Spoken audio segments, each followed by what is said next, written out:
getting his girl aligned. This is a 93, 94? 93 Civic Si hatch, sunroof, factory, with a crazy H22 swap. Just put the turbo on, gotta have it tuned. See, there you go. Either in Europe in a Euro R Accord or Type S Prelude in Japan. I got you. Only two.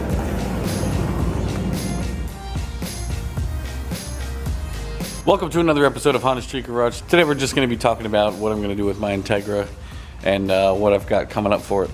So here is my Integra. Most of you that follow me know that I recently got this car about 2 months ago, and it's a beautiful car. It drives great. Recently just put a Type R wing on it.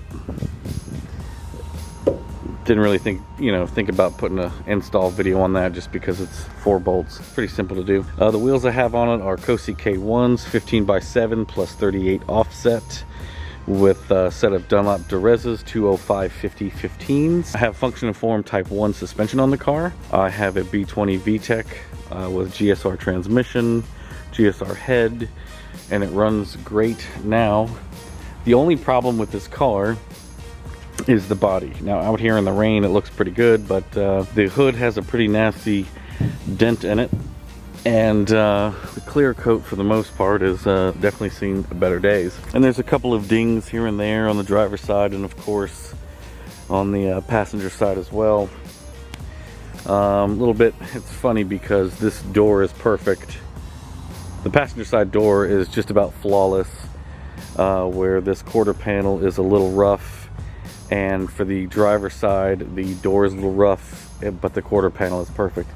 Just a funny little combination there. Fenders are good. The front bumper seems to be good for the most part. No major damage. So I've been back and forth about what I'm going to do with the front end. Am I going to keep the USDM front end or go for a JDM Type R front end or a JDM front end? Most of you might be aware that the original plan for this car, because it ran great in the first place, was just to put a JDM front on it and paint it. However, because of the way things have gone and just different reasons really, I'm thinking about actually keeping the USDM front for a couple of reasons. One, it'll keep the car for the most part original, and it'll obviously be cheaper in the long run to paint it with the USDM front than spending roughly $1,000 for the JDM front. Now I still in a lot of ways want to do the JDM front, and if anybody wants to hook me up with a JDM front, I'll be more than happy to take it and put it on. However, at this point it's really just about the cost ratio of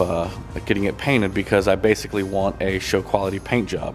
So some great things have been happening with companies wanting to step in and sponsor the car and help get the car where it needs to be. What I'm really wanting to do, if I keep this front end, would really like to do a Exceed front lip. That's why I haven't put a front lip on this car, and they will not be released in America until late March, maybe April, sometime like that. So that's really what I'm waiting on as far as getting the car painted and getting it done. Alongside with that, one of the things I really want to do is go for a track setup. So I plan on using the Dev Sport front splitter, side splitters, hopefully some track life fenders. In a lot of ways do the same thing that kind of Charlie has with his car, with his setup. Now I would definitely like to go for a carbon fiber hood, but I'm not sure if that's in the budget, honestly. The interior of this car is damn near perfect. So the great news about that is that I really don't have any plans to put seats in it or anything like that, unless I can find a great deal on them, or a sponsor wants to step in and help me put some seats in it. But for the most part, the interior is just about flawless. The car's a little dirty right now. I do have the Type R gauge cluster in there, a double din and a good stereo. And for the most part, what I like to do is a nice daily driver / track setup. So that I could eventually take it to tracks like Road Atlanta and stuff like that, as well as maintain the daily drivability of having AC, because here in the South it gets really hot. A lot of people have asked, when are you going to do a K-swap, and I would love to do a K-swap on this car. However, the only thing kind of holding me back as far as doing a K-swap, of course, is, other than the cost, is really the fact that to put AC in the car, it's kind of difficult. And a lot of people out there are going to say, why don't you want to hold on to AC? And the reason why is that, you know, it's February and it's been 70 degrees, and there have been some days where you could use your AC. Obviously in February, I'm not worried about AC, but when, you know, May, June, July, August, September, October, all those months pretty much require AC, and I have a young child, so, you know, not having AC is not really an option for me. It's not something that I want to go without on my daily driver. But for the most part, I really love this car. It is functional. It drives straight as an arrow. There's no weird rattles or noises that it makes, and it stops well. It has good power. It's definitely not going to be, you know, tearing up Ferraris and Corvettes on the street or anything like that, but, you know, it's a fun car. It gets me in and out of traffic very easily. I definitely like the fact that it's got power windows and a sunroof, and the Type R wing is definitely a nice addition to the car. I may go a little lower once I start getting everything that I need for the car. At least for the time being. I'm also going to be doing yellow high beams. I'm going to do a video on installing that. I'm just waiting for them to show up. And for the most part, that's kind of what I'm waiting on, is really parts to show up for the next month. You know, see if I can get things situated and in place for that. So that's what's going on with the Integra build as far as I'm concerned and it's concerned. So here's the engine setup. If you don't know, it's a B20 VTEC setup, high compression, bottom end with a thin head gasket, GSR head that's been shaved and, you know, just resurfaced a little bit with fresh valve seals. You can see I've retained the factory airbox, the factory headers and exhaust. So for the most part, the car feels stock.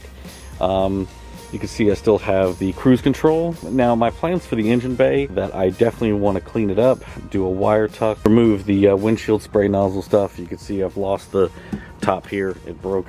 I've removed the power steering, however I've retained the AC. I may remove the ABS system, just depending on how things go. I would like to definitely wire tuck this and maybe even repaint the bay when I send it off to paint. To do that, I may pull the engine out. It just depends on how far I want to take it. That's the plan, at least. I really would like to get a rye wire harness just for reliability's sake and the cleanliness of it. One of the main reasons I've been thinking about keeping this front end is, you know, it's never been wrecked, it's never been destroyed up front, so everything is the way it should be.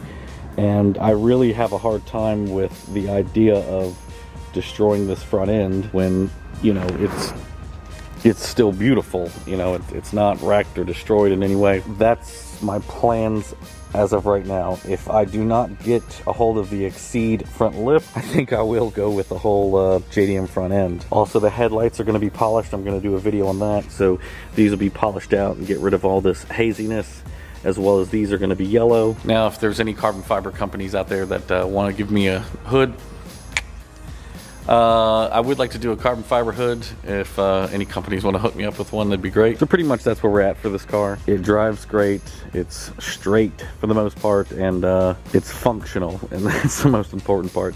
But once again, one of the other things that I want to do is do the DevSport front splitter, the DevSport side skirts, DevSport fuel line tuck, and maybe a few other odds and ends, clutch line tuck.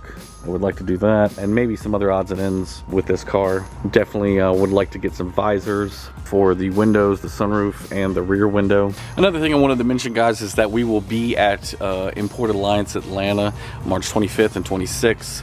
The original plan was to take my car for the show, but it's not going to be ready, so I will not be bringing it. Charlie's car and Jessica's car will be in the show, so if you could come find us, come say hello, and we'll see you then. Anyway, so that's pretty much it. I hope you guys kind of enjoyed this video. I know it was a little boring, a little Integra update for you. So as always, to keep in touch with us, follow us on Facebook, Snapchat, Instagram, and Twitter. And we'll see you in the next episode. We'll have something up later this week. Peace.